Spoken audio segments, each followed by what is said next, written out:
शौहर का नाम है यूसुफ। जिंदगी चलती रही। मुझे आबदा के वालिद ने यह बताया कि आबदा घर से अक्सर औकात कभी किसी लड़के के साथ भाग जाती थी और कभी किसी के साथ भाग जाती थी। ऐसा 3 मर्तबा हो चुका। घर में झगड़ा होता था, मसले मसाइल होते थे। सोई हुई थी कमरे में, 2 बच्चे पास बैठे थे, इसके टीवी देख रहे थे। ईंट उठाई और आबदा के सर में दे मारी और फिर न जाने किस किस चीज का इस्तेमाल किया जिससे उसकी डेथ हो गई। उसकी लाश को एक बोरी में बांधा, गधा गाड़ी पे लादा, ऊपर कुछ चीजें डाली जिससे वो छुप जाए और नहर में फेंकने चले गए। देख नाला शायद यहाँ कहा जाता है उसको, खासा बड़ा है। वहां लाश फेंकी और घर आके मजे। अब इस केस को रिपोर्ट हुआ, पुलिस के पास पहुंचा। कामरान आदिल साहब जो कि सीपीओ फैसलाबाद हैं, उन्होंने फौरन से नोटिस लिया और एक टीम बनाई और टीम के जिम्मे लगाया कि मुझे इस केस में फौरन मुल्जिमान अरेस्ट चाहिए और केस मिच्योर क्लियर चाहिए, वेरीफाई चाहिए। रुडाला थाने वालों ने दिन रात काम किया और 2 मुल्जिमान गिरफ्तार किए। एक का नाम यूसुफ शौहर और दूसरा आबदा का सगा भाई है। मजे की बात यह है इस केस में बने मुदई आबदा के वालिद जो कि यकीनन ज़ईफ हैं, बूढ़े हैं। चलते हैं और मजीद डिटेल्स आपको दिखाते हैं। अस्सलाम वालेकुम बाबा जी। वालेकुम सलाम जी। ठीक हो बाबा जी? ठीक हाँ बेटा जी। ਤੁਸੀਂ ਸਾਡੇ ਵੱਡੇ ਹੋ, ਬਜ਼ੁਰਗ ਹੋ। हाँ जी। ਅਸੀਂ ਤੁਹਾਡੇ ਦੁੱਖ 'ਚ ਬਰਾਬਰ ਦੇ ਸ਼ਰੀਕ ਆ ਤੇ ਤੁਹਾਡੇ ਧੀਆਂ ਵਰਗੀ। हाँ जी धी मेरे अल्लाह तो काम ना धी धी। ਚਲੋ ਹੁਣ ਮੈਂ ਜਿਹੜਾ ਸਵਾਲ ਕਰਾਂ ਤੁਸੀਂ ਉਹਦਾ ਮੈਨੂੰ ਜਵਾਬ ਦੇਣਾ ਹੈ। हाँ जी ਠੀਕ ਹੈ ठीक है। बाबा जी ਤੁਹਾਡੇ ਕਿੰਨੇ ਬੱਚੇ ਨੇ? मेरे को 2 बच्चे हैं। 2 बच्चे ने? हाँ जी। एक बेटी एक बेटा? हाँ जी। बेटी आपदा? ना जी आपदा बेटी है कि एक ते अपना दूई एक दे ना है क्या चिड़िया है क्या, ये 2 बेटियां ते ये अपना ना 2 बेटे हैं। 2 बेटे 2 बेटे और 2 बेटियां? 2 बेटियां। 4 बच्चे ने ਤੁਹਾਡੇ? 4 बच्चे। बेगम किथे है ਤੁਹਾਡੀ? बेगम मां जी लिखी हुई है। किथे? मैं उन्हें कागज दे छड्या यार। फारग करता है? फारग कर। क्यों? ना अब गुजार होंदी। कदों कीता है?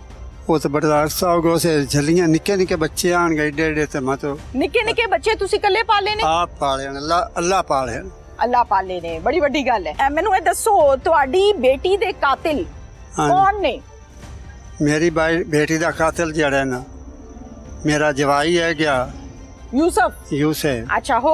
एक मेरा पोत्र आज जुराम इकबाल किती बैठा है, हसन रजा एक ਤੁਹਾਡਾ बेटा है? बेटा है। सका बेटा है? सक्का बेटा है, छोटा है क्या सका बेटा है ना? हाँ सक्का बेटा। माँ जी सिद्धि करनी है। करो करो करनी में सिद्धि है। मैं करो, आसे पासे करो करो। हाँ जी मैं कोई झूठ नहीं मारना जी। हाँ जी। ਮੈਨੂੰ ਇਹ ਦੱਸੋ ਕਿ ਤੁਹਾਡੀ ਬੇਟੀ ਨੂੰ ਕਤਲ ਕੀਤਾ ਹੈ ਤੁਹਾਡੇ ਜਵਾਈ ਨੇ? जवाई दामाद ने? हाँ जी। आपके बेटे ने? हाँ जी। पुत्र ने? हाँ जी। क्यों ਕੀਤਾ है? ਇਹ ਜੀ ਨਾ ਦੋ ਤਿੰਨੀ ਵਾਰੀ ਅਸੀਂ ਹਟਾਈ ਖੜੇ ਆ। ਇੱਕ ਵਾਰੀ ਅਸੀਂ ਆ ਬੁਚਿਆਣਾ ਹੈ ਗਿਆ ਅਮਾਣਾ ਦਾ। ਠੀਕ ਹੈ। ਇੱਥੋਂ ਅਸੀਂ ਉਹਨੂੰ ਲੈ ਕੇ ਆ। ਠੀਕ ਹੈ। ਦੂਜੀ ਵਾਰ ਉਹਦੇ ਵਗ ਗਈ ਹੈ। ਠੀਕ ਹੈ। ਅੱਗੇ ਮੈਂ ਉੱਥੋਂ ਵੀ ਉਹਨੂੰ ਮਿੰਤਾਂ ਤਰਲਿਆਂ ਨਾਲ ਲੈ ਆਂਦਾ। ਕਿਰਦਾਰ ਗਲਤ ਸੀ? ਕਿਰਦਾਰ ਉਹਦੇ ਗਲਤ ਆ। ਬੱਚਿਆਂ ਤੋਂ ਬਾਅਦ ਘਰ ਛੱਡ ਕੇ ਨਸ ਜਾਂਦੀ ਸੀ ਮਾਫੀ ਦੇ ਨਾਲ। ਐਵੇਂ ਹਾਂ ਸੀ? ਉਹਨੂੰ ਮਾਫੀਆਂ ਵੀ ਦਿੱਤੀਆਂ, ਉਹਦੇ ਕੁਰਾਨ 2 ਜਹਾਨ ਦਾ ਵੀ ਝੋਲੀ 'ਚ ਰੱਖਿਆ ਉਹਨੂੰ। ਮੈਨੂੰ ਇਹ ਦੱਸੋ ਕੋ ਮਾਫੀ ਦੀ ਗੁੰਜਾਇਸ਼ ਹੈ ਵੇ? ਹੈ ਜੀ। ਹੈ ਵੇ? हाँ जी ਜਿਹੜੀ ਮਾਫੀ ਆਖੋ ਅਸੀਂ ਤੁਮ ਦਵੋਗੇ? हाँ जी देने जा। ਰਾਜ਼ੀ ਹੋ ਬੇਟੀ ਕਤਲ ਕਰਵਾਉਣ ਚ? नहीं जी नहीं मैं ਫਿਰ ਤੁਸੀਂ ਕਹਿੰਦੇ ਹੋ ਮਾਫੀ ਦਵਾਂਗੇ, ਕਦੋਂ ਮੌਤ ਹੋਈ ਹੈ? ਦਬਿਆ ਕਦੋਂ ਜੇ ਬੇਟੀ ਨੂੰ? ਕੱਲ ਜੀ ਦੱਬਿਆ। ਕੱਲ ਦਬਿਆ ਕਿ ਅੱਜ ਮਾਫ ਕਰਨ ਨੂੰ ਤਿਆਰ ਹੋ? नहीं जी माफ ਤਾਂ ਮੋੜ ਹੁਣ ਕੀ ਕਰਾਂ ਮੈਂ ਤਾਂ ਮਜਬੂਰ ਦੋਵਾਂ ਪਾਸੋਂ ਆ ਗਿਆ ਮਤ ਬਾਬਾ ਜੀ ਤੁਸੀਂ ਮੈਨੂੰ ਲਾਜਵਾਬ ਕਰਤਾ। ਕੱਲ ਤੁਸੀਂ ਬੇਟੀ ਦਫਨਾਈ ਹੈ, ਕੁੱਲ ਹਵਾਲੇ ਹੋਏ ਨਹੀਂ ਤੁਹਾਡੀ ਬੇਟੀ ਦੇ, ਤੁਸੀਂ ਕਹਿੰਦੇ ਹੋ ਮੈਂ ਮਾਫ ਕਰਨ ਨੂੰ ਤਿਆਰ ਆ। ਮਾਫ ਕਰਨ ਵੀ ਪੋਤਰੀ ਹੈ ਮੁਰ ਮੈਂ ਨਾ ਤੂੰ ਕਿਹੜਾ ਮੋੜ ਕਮੋੜਾ ਤੇ ਉਦਲਾ ਤੇ ਕਿਵੇਂ ਕਮਾਣ ਵਾਸਤੇ ਉਹਨੂੰ ਬਾਹਰ ਕੱਢ ਰਹੇ ਹੋ। ਕਾਤਿਲ ਨੂੰ ਕੱਲ ਨੂੰ ਤੁਹਾਨੂੰ ਕਤਲ ਕਰ ਦੇਵੇ ਤੇ ਕੌਣ ਜ਼ਿੰਮੇਦਾਰ ਹੈ? ਅੱਲਾ ਵਾਰਿਸ। अल्लाह वारिस है? अल्लाह ने कदों क्या छुरी अगे खलो जो? अल्लाह ने तो नहीं किया, अल्लाह ने क्या अपनी हिफाजत करो। सोनिया नबिया ना वार पैदा किया। किवें कतल कीता है मैनू छेती दसो। इन्हां जी आडी मारी पक्की तुसी नाल रल के ते नहीं कराया? ना ना ना जी ना। पक्की गल है? ना ना ना। अच्छा चलो दसो किवें कतल कीता है? एक नु आ लगी जैसे बोरी च कड्डी ना, बोरी विच बद्धी हुई आई। बोरी च बंद कीती सुलाश? हां जी हां जी। ओके।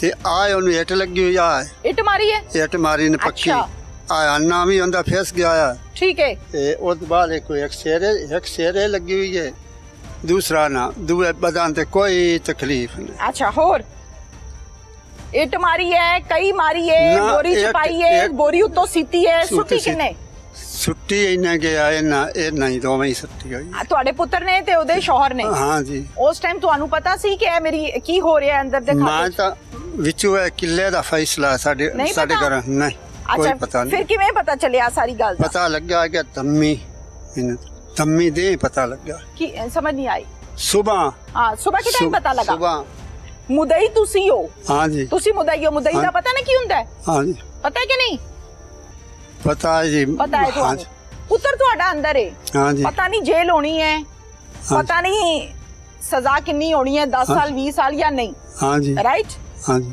ਤੁਸੀਂ ਮੁਦਈ ਹੋ ਹਾਂ ਜੀ। ਬੇਟੀ ਤੁਹਾਡੀ ਜ਼ਮੀਨ ਥੱਲੇ ਚਲੇ ਗਈ ਮੈਂ ਚਲੀ ਤੁਹਾਡੇ ਗਈ। ਕੋਲੋਂ ਪੁੱਛਿਆ ਹੈ, ਬੇਟੀ ਹਾਂ। ਕਿੱਥੇ ਹੈ? ਤੁਸੀਂ ਕਿਹਾ ਕਬਰਸਤਾਨ ਹੈ ਹਾਂ ਜੀ ਠੀਕ ਹੈ ਜਾਣ ਲਈ ਚਲੇ ਗਈ ਤੇ ਜਿਹੜਾ ਪੁੱਤਰ ਹੈ ਜਿਹੜਾ ਕਮਾਉਣ ਵਾਲਾ ਹੈ ਜਿਹੜਾ ਵਾਰਸ ਹੈ ਉਹ ਸਾਹਮਣੇ ਹੈ ਤੁਹਾਡੇ ਹਾਂ ਜੀ ਹੁਣ ਤੁਸੀਂ ਬਾਪ ਹੋ ਵਿੱਚ ਖੜੇ ਹੋ ਹਾਂ ਜੀ ਕੀ ਫੈਸਲਾ ਹੈ ਫੈਸਲਾ ਤਾਂ ਮੁੜ ਖੁਦਾਈ ਇਹ ਫੈਸਲਾ ਮਾਈਕ ਕੋਲ ਕਰੋ ਨਾ ਛੇਤੀ ਮਾ- ਦੱਸੋ ਜ਼ਰਾ ਟਾਈਮ ਮਾ- ਥੋੜਾ ਸ਼ਾਰਟ ਹੈ ਮੁੜ ਇੱਕ ਵਾਰੀ ਤੇ ਨਾ ਜੇਲ੍ਹ ਜਾਣਾ ਹੀ ਜਾਣਾ ਹੈ ਕਿਆ ਠੀਕ ਹੈ ਜੇਲ੍ਹ ਜਾਣਾ ਹੈ ਫਿਰ ਹਾਂ ਮੁੜ ਜੋ ਨਸੀਬਾਂ ਚ ਨੇ ਨਸੀਬ ਹੀ ਨੇ ਤੇ ਨਿਕਲੇ ਉਸੇ ਨੂੰ। ਤੁਸੀਂ ਕੀ ਕਹਿੰਦੇ ਹੋ ਨਸੀਬ ਤੇ ਹੋ ਗਏ ਤੁਸੀਂ ਹਾਂਜੀ। ਕੀ ਚਾਹੁੰਦੇ ਹੋ ਮੈਨੂੰ ਆਪਣੀ ਗੱਲ ਦੱਸੋ ਮੈਂ ਤੁਸੀਂ ਤੇ- ਬਾਪ ਹੋ ਮੈਂ ਜਾਣਨਾ ਚਾਹਨੀ ਹਾਂ ਲੋਕੀ ਸੁਣਨਾ ਚਾਹੁੰਦੇ ਨੇ ਤੁਹਾਡੀ ਗੱਲ ਮੈਂ ਜੀ ਇਹ ਚਾਹਨਾ ਗਿਆ ਵੀ ਕੋਈ ਇਹਨਾਂ ਦੇ ਤਰ੍ਹਾਂ ਦਿਲੀ ਕਰ ਛੱਡ ਕਿਤੇ ਤੇ ਇਹਨਾਂ ਬੱਚਿਆਂ ਤੇ ਤੁਹਾਡੇ ਪੁੱਤਰ ਤੇ ਹਾਂ ਜੀ ਤੁਹਾਡੇ ਜਵਾਈ ਤੇ ਹਾਂ ਜੀ ਅੱਛਾ ਜਦੋਂ ਬੇਟੀ ਨੂੰ ਇੱਟ ਮਾਰੀ ਸੂ ਉਹਨੂੰ ਹਾਂਜੀ। ਤਕਲੀਫ ਹੁੰਦੀ ਸੀ ਕੋਈ ਨਹੀਂ ਬੇਜਾਨ ਮੋ ਸੀ ਤਕਲੀਫ ਹੀ ਹੋਈ ਮੈਨੂੰ ਹੈ ਲੱਗਦਾ ਲੋਹੇ ਦੀ ਬਣੀ ਸੀ ਖੈਰ ਹੈ। ਨਹੀਂ, ਮੇਰਾ ਹੁਣ ਹੱਥ ਵੱਡਿਆ ਹੈ ਤੇ ਮੈਨੂੰ ਤਕਲੀਫ ਹੋਈ ਹੋਈ ਹੈ ਸੀ ਨਾ, ਮੇਰਾ ਪੱਟ ਉਹ ਕਿਉਂ ਨਹੀਂ ਵੱਜਿਆ ਦੁੱਖ ਤੁਹਾਨੂੰ ਉਹ ਦੁੱਖ ਕਿਉਂ ਨਹੀਂ ਹੈ ਤੁਹਾਨੂੰ ਦੁੱਖ ਤਾਂ ਬੜਾ ਮਤ ਰੋਂਦਾ ਪਿਆ ਤੁਸੀਂ ਤੇ ਪੁੱਤਰ ਨੂੰ ਰੋਂਦੇ ਪਏ ਹੋ ਤੁਸੀਂ ਬੇਟੀ ਨੂੰ ਨਹੀਂ, ਕਦੋਂ ਰੋਂਦੇ ਹੋ ਨਾ। ਬਾਬਾ ਜੀ ਮੈਨੂੰ ਤਕਲੀਫ ਹੋ ਰਹੀ ਹੈ ਮੈਂ ਉਸ ਧੀ ਨੂੰ ਕੋਠੇ ਗੱਤ ਕੇ ਆਪਦੇ ਪੱਲਿਓਂ ਦਿੱਤੀਆਂ ਮੈਂ ਉਹਨੂੰ ਆਪਦੇ ਪੱਲਿਓਂ ਜ਼ਮੀਨਾਂ ਖਰੀਦ ਕੇ ਦਿੱਤੀਆਂ ਉਹਦਾ 1 ਰੁਪਈਆ ਨਹੀਂ ਲਾਇਆ ਵੀ ਮੇਰੀ ਔਖੀ ਨਾ ਹੋਵੇ ਮੇਰੀ ਰੋਲੇ ਕਿਨਾ ਤੁਹਾਡੇ ਬੰਨਿਆ ਤੇ ਮੁਲਜ਼ਮ ਨਾ। ਪੁਲਿਸ ਨੇ ਕਿੰਨੇ ਦਿਨਾਂ ਚ ਫੜੇ ਨੇ ਹਾਂਜੀ ਕਿੰਨੇ ਦਿਨਾਂ ਚ ਫੜੇ ਨੇ ਅੱਜ ਦੂਈ ਰਾਤ ਹੈ ਜਾਂ ਤਰੀ ਹੈ ਕਿ ਠੀਕ ਹੈ ਮੈਨੂੰ ਇਹ ਦੱਸੋ ਕਿ ਪੁਲਿਸ ਮੁਲਜ਼ਮ ਨੇ ਫੜੇ ਹਾਂਜੀ। ਕੋਈ ਪੈਸੇ ਤੇ ਨਹੀਂ ਲਏ ਨਹੀਂ ਜੀ, ਕੋਈ ਤੰਗ ਤੇ ਨਹੀਂ ਕੀਤਾ ਨਹੀਂ ਜੀ ਨਹੀਂ। ਮਦਦ ਕੀਤੀ ਹੈ ਹਾਂਜੀ ਤੁਹਾਡੇ ਨਾਲ ਚੱਲ ਕੇ ਮੁਲਜ਼ਮ ਫੜੇ ਨੇ ਹਾਂਜੀ ਜਿਹੜਾ ਮੁਦਈ ਹੁੰਦਾ ਹੈ ਉਹ ਬੜਾ ਰਾਜ਼ੀ ਹੁੰਦਾ ਹੈ ਕਿ ਮੇਰੇ ਮੁਲਜ਼ਮ ਫੜ ਲਏ ਨੇ ਹਾਂਜੀ ਪਰ ਮੈਂ ਤੁਹਾਨੂੰ ਰਾਜ਼ੀ ਨਹੀਂ ਵੇਖਦੀ ਪਈ ਹਾਂਜੀ। ਕੀ ਵਜ੍ਹਾ ਹੈ ਮੈਂ ਤਾਂ ਰਾਜੀ ਤੂੰ ਰਿੰਜਾਂ ਵੀ ਆ ਤੇ ਰਾਜੀ ਵੀ ਆ ਕੋਈ ਨਹੀਂ ਆ ਰਾਜੀ ਵੀ ਕੋਈ ਨਹੀਂ ਆ ਗਿਆ ਤੇ ਰਿੰਜਾਂ ਮੈਂ ਤਾਂ ਰੋਂਦਾ ਪਿਆ ਮੇਰੇ ਨਾਲ ਮੇਰੀ ਤਾਂ ਪਕਾਵਣ ਖਵਾਵਣ ਵਾਲੀ ਉਹ ਆਈ ਮੇਰੇ ਤਾਂ ਬੱਚੇ ਨਿੱਕੇ ਨਿੱਕੇ ਜਿਹੜੇ ਹਨ ਸਕੂਲ ਕੇ ਮਸੀਤ ਗੱਲ ਕੌਣ ਬੰਦੀ ਪਕਾਨ ਖਾਣ ਵਾਲੀ ਮੇਰੀ ਧੀ ਹਾਂ। ਉਹਨਾਂ ਨੂੰ ਨਿੱਕਿਆਂ ਬੱਚਿਆਂ ਨੂੰ ਕਹਾਂ ਹੈ ਕਿ ਸਕੂਲੇ ਕੇ ਤੁਸੀਂ ਮਸੀਤ ਵੱਡੇ ਗੱਲ ਵਡੇਰ ਉਮਰ ਦੇ ਹੋ ਤੇ 5 ਬੱਚੇ ਨੇ ਪਿੱਛੇ ਹਾਂਜੀ। ਸਹੁਰਿਆਂ ਕੋਲ ਹਾਂਜੀ ਮਾਂ ਤੇ ਚਲੇ ਗਈ ਦੁਨੀਆ ਤੋਂ ਚਲੀ ਗਈ ਦੂਜੀ ਮਾਂ ਲੱਭਦੀ ਏ ਨਹੀਂ ਜੀ ਨਹੀਂ ਵੱਡ ਵਡੇਰੇ ਹੋ ਨਾ ਤੁਸੀਂ ਕਿਉਂ ਨਹੀਂ ਵਿਆਹ ਕੀਤਾ ਦੂਜਾ ਨਹੀਂ ਕੀਤਾ ਵੀ ਬੱਚਿਆਂ ਪਿੱਛੇ ਬੱਚਿਆਂ ਪਿੱਛੇ ਇਹ ਜਿਹੜੇ 5 ਬੱਚੇ ਨੇ ਹਲਾਲ ਦੇ ਨੇ ਨਾ ਹਾਂਜੀ ਜਾਇਜ਼ ਨੇ ਨਾ ਹਾਂਜੀ ਅੱਲਾ ਨੇ ਰਹਿਮਤਾਂ ਦੀਆਂ ਹਾਂਜੀ। ਨੇਮਤਾਂ ਦੀਆਂ ਕੌਣ ਵਾਰਸ ਹੈ ਉਹਨਾਂ ਦਾ ਮਾਂ ਬਣੇਗੀ ਦੂਜੀ ਆ ਕੇ ਨਹੀਂ ਦੂਈ ਬਾਤ ਬਣਦੀ ਨਹੀਂ ਫਿਰ